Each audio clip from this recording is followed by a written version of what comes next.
Hi, it's Erin on Linden Boulevard, and I thought September 30th. So today is the last day of September, so I thought I'd take you on a garden tour to show you what's happening on Linden Boulevard as we enter into fall. I thought I would start with, we removed the quince. There was a video on it, and it was quite the beast to remove, and the root ball's still sitting there.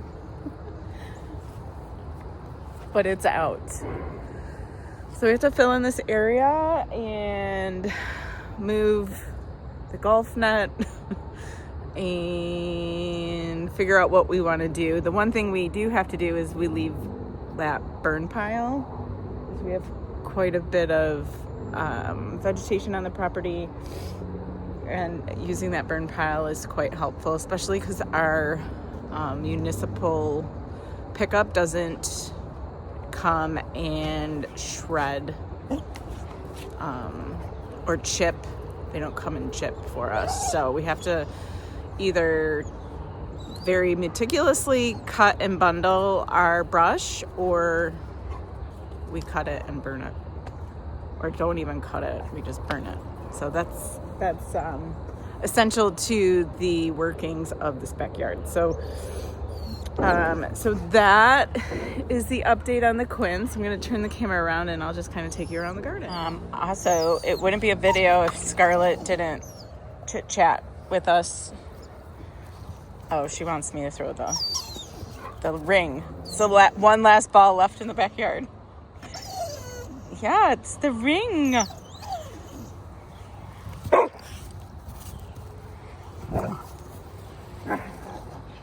Anybody own a Aussie mix?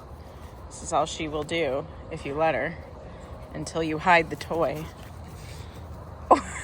Or the other dog takes it.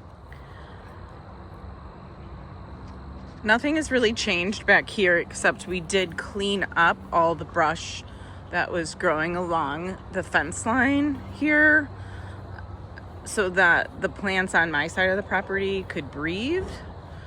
So all of that 5-finger Aurelia is gone.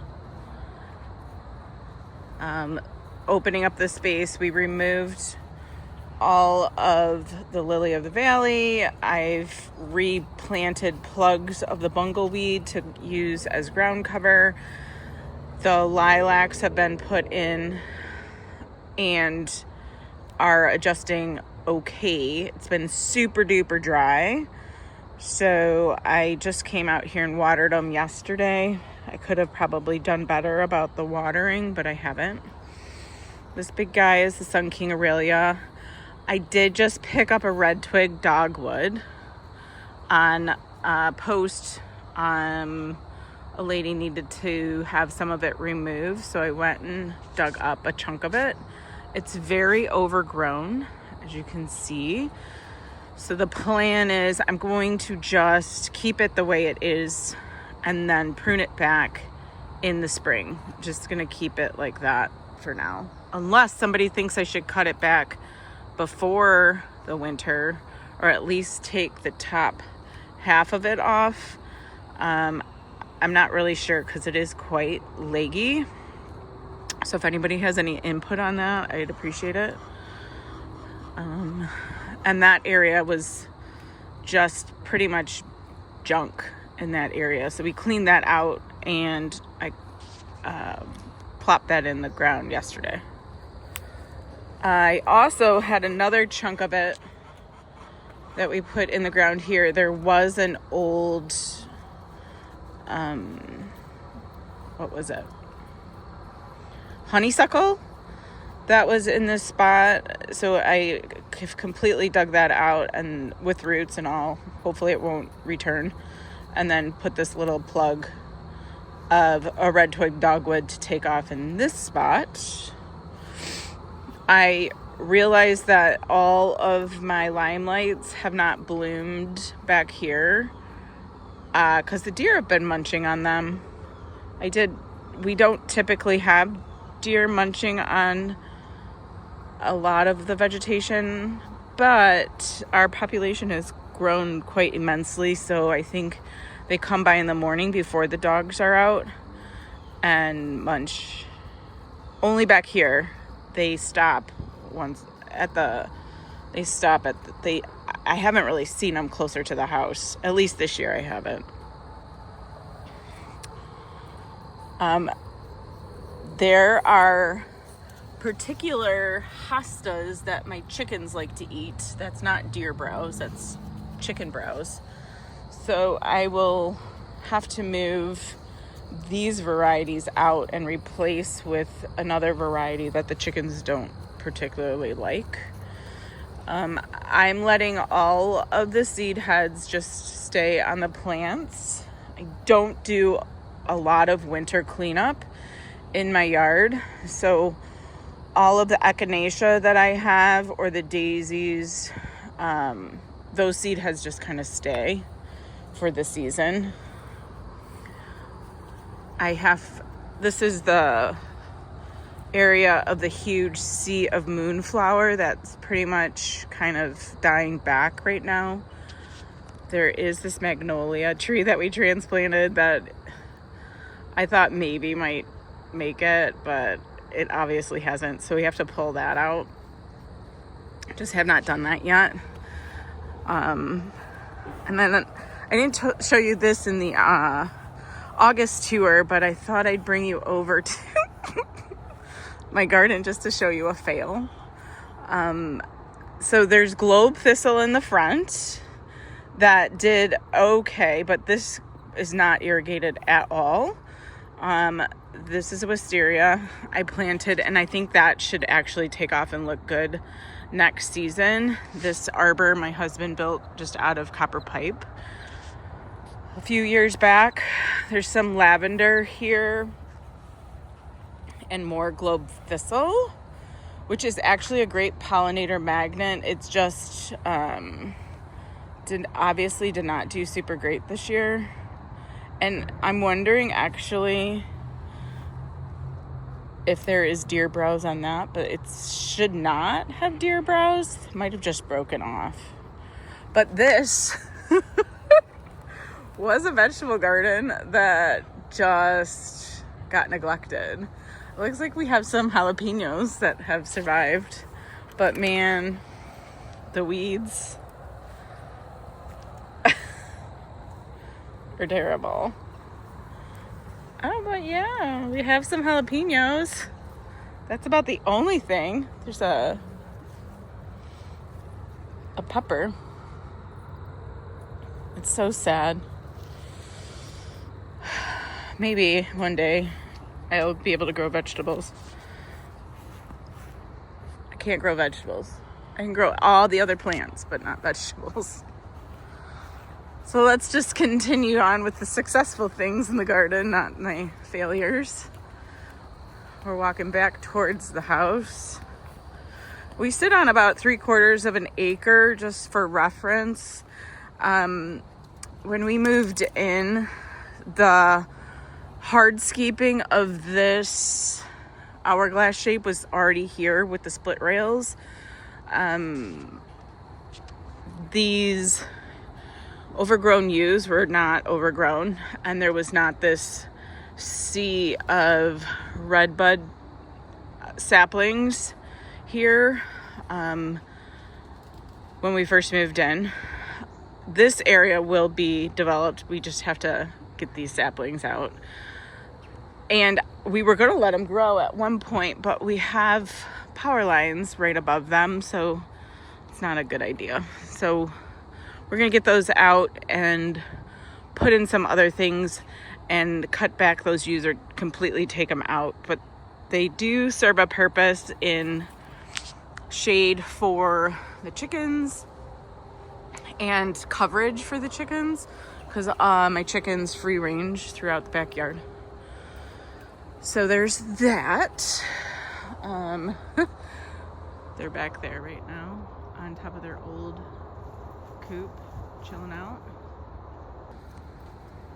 So we'll start over here. We planted this Seven Sons tree in 2020, It can grow shrub-like or tree-like. We kind of tried to form it into a tree, and it is a great fall bloomer and pollinator source for native pollinators and honeybees. We have some more hydrangeas kind of tapped in here. See, these hydrangeas are blooming because it's closer to the house, where the ones where we were at earlier are back there, and all those buds have been chomped on. So all the ferns have died back. This is just a sea of ostrich fern in the spring and summer, and now they're pretty much gone. This is the little honeybee spot. I have 3 hives. I don't know if I mentioned that in the last video. And then this is kind of like the flower perennial garden sitting behind the hives and adjacent to the window greenhouse. We have a climbing rose, of which does not have a name, going around the arbor. And we have a little walkway that can go back here so I can access the hives as well as do some weeding in the back of the garden here. But it's a little worse for wear. It's not very well tended to. I like kind of the natural look of the plants intermixing with each other instead of being really manicured. So that's kind of what it's going for here in a way of saying that I'm lazy. I really like the variegated turf lily this time of year. We have a little bit of a thistle problem. I think it stemmed from some mulch that we got some years ago, and now I'm paying the price for it. So as we leave here, we'll step across the yard.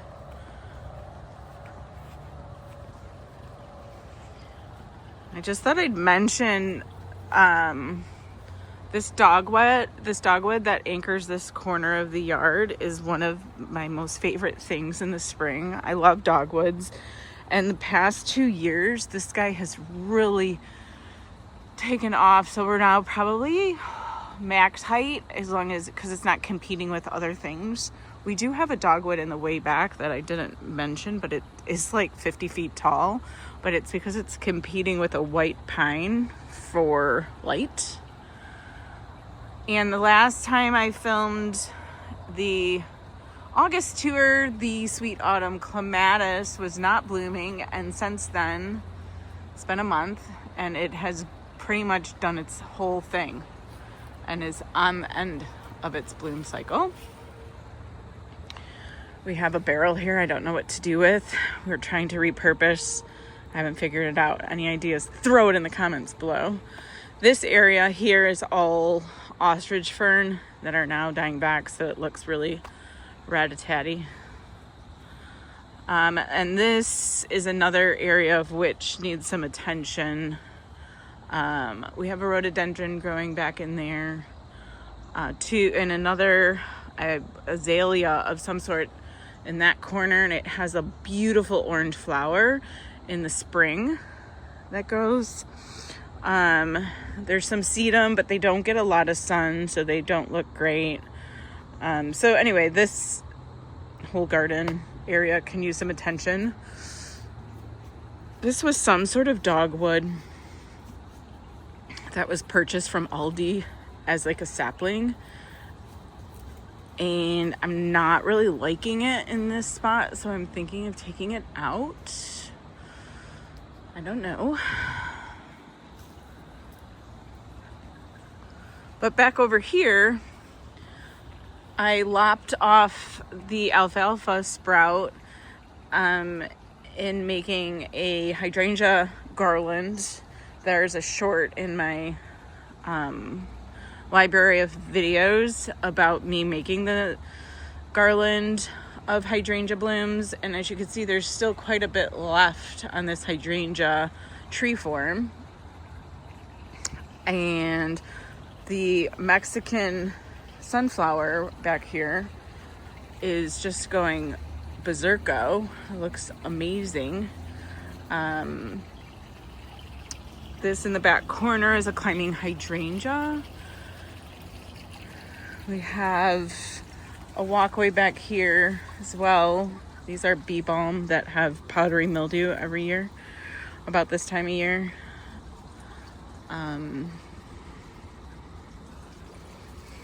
Let's see. This is a lemon lace elderberry here behind the pond. There's a clematis. I don't know the variety. We have some phlox and a crazy patch of red crocus mina. I'm probably mispronouncing. Here's the pond.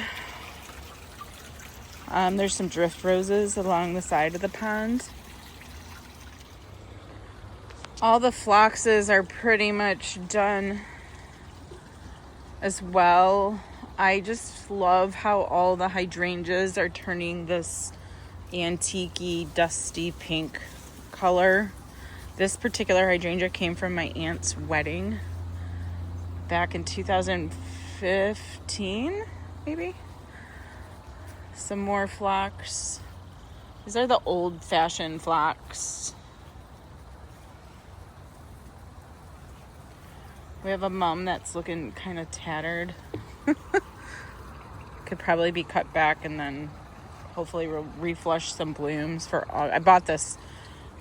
You know, everybody gets tempted to buy in the wrong time of the season, and I bought this mid-September, and it's really now not doing well. Partly because I'm not watering it like I should.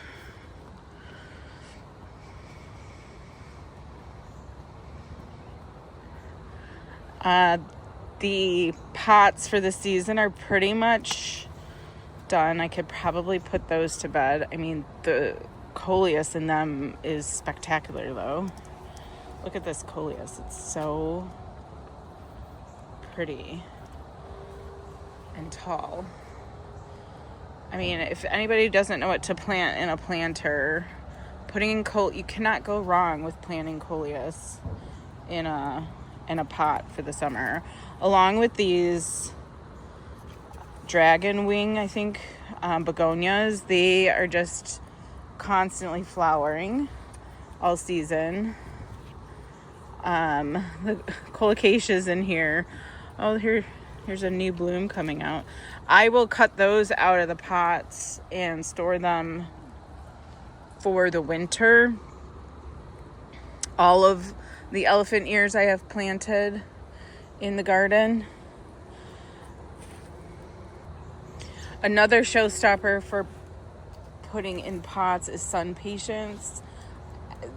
You don't have to do anything. They just constantly look amazing. So I would highly recommend sun patience in pots.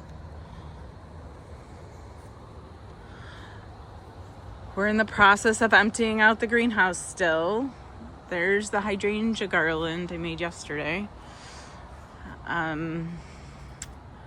So there's plants for sale, like this one here. There are shells being cleared out for these guys here. But I think I've reduced what I have in here by half. So I still have some work to do. Maybe I'll get that done today. Okay, we'll make our way around to the front. All these guys need to come in too.